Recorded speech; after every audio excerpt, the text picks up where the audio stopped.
A few moments later. Assalamualaikum warahmatullahi wabarakatuh. Halo semuanya, perkenalkan nama saya Rofiu Naila Najla dari Prodi Agribisnis. Ingin mempresentasikan materi saya, yaitu ragam bahasa Indonesia. Indonesia itu terdiri atas berbagai macam suku, budaya, ras, hingga bahasanya. Dari sisi lain, bahasa menjadi media komunikasi yang digunakan seseorang untuk menyampaikan sebuah pesan dan informasi kepada pihak yang dituju. Perlu diketahui bahwa bahasa Indonesia juga memiliki ragamnya masing-masing. Penggunaan bahasa ini terkadang menyesuaikan keadaan atau bidang-bidang tertentu. Contohnya ketika kita berbicara dengan lingkup ilmu fisika, maka akan topik yang dibicarakannya akan jarang terdengar, seperti destruksi, interferensi, atau lain sebagainya. Sehingga dapat disimpulkan bahwa ragam bahasa Indonesia itu adalah variasi kata-kata berdasarkan pemakaiannya, topik yang dibicarakan, hubungan pembicara, lawan bicara, orang yang dibicarakan, serta medium pembicaraannya. Macam-macam ragam bahasa dikelompokkan menjadi 4, yaitu berdasarkan media, standar, cara pandang penutur, hingga topik pembicaraannya. Baiklah, ragam-ragam bahasa itu ada 4 tersebut. Kita akan mengulasnya satu persatu. Dari ragam bahasa berdasarkan media. Dilihat dari media atau sarananya, bahasa Indonesia dibedakan menjadi 2, yaitu ragam lisan dan ragam tulis. Ragam lisan merupakan bahasa yang dihasilkan melalui alat ucap dengan fenom sebagai unsur dasarnya. Ciri-ciri ragam lisan adalah: 1. Memerlukan orang kedua atau teman bicara. 2. Tergantung situasi, ruang, dan waktu. Yang ketiga, tidak harus memperhatikan unsur gramatik, namun perlu intonasi serta bahasa tubuh. Yang 4. Berlangsung cepat. Yang kelima, sering dapat berlangsung tanpa alat bantu.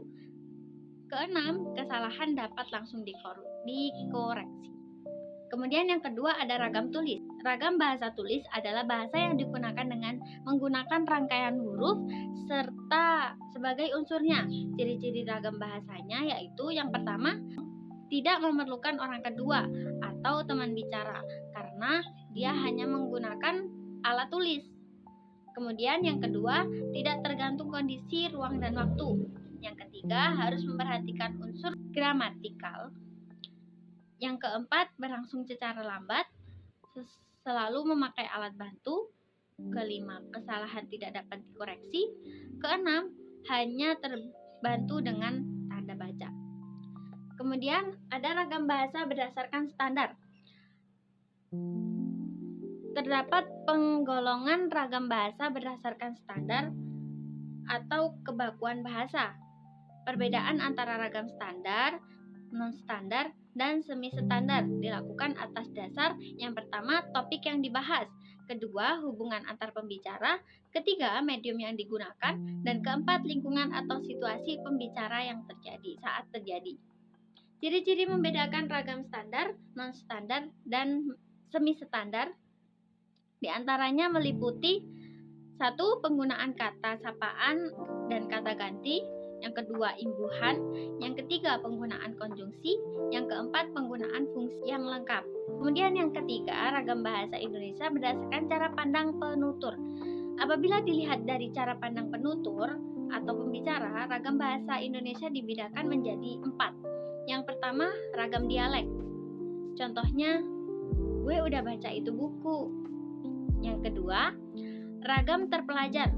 Contohnya, saya sudah membaca buku itu. Yang ketiga, ragam resmi. Contohnya, saya sudah membaca buku itu. Yang keempat, ragam tak resmi. Saya sudah membaca buku itu. Ragam bahasa Indonesia berdasarkan topik pembicaraan. Terdapat berbagai ragam bahasa yang digunakan dilihat dari topik pembicaraannya. Topik yang dimaksud meliputi hukum, bisnis, agama, sosial, dan lain-lainnya. Salah satu ciri dari ragam tersebut adalah ragam ilmiah memiliki beberapa karakteristik seperti yang pertama, bahasa Indonesia ragam baku. Yang kedua, menggunakan kalimat efektif. Yang ketiga, menghindari makna ganda. Yang keempat, penggunaan kata dan istilah yang bermakna lugas dan menghindari pemakaian kata dan istilah yang bermakna kiasan. Kemudian yang kelima, menghindari penonjolan pesona dengan tujuan menjaga keobjektifan isi tulisan. Macam-macam ragam bahasa Indonesia.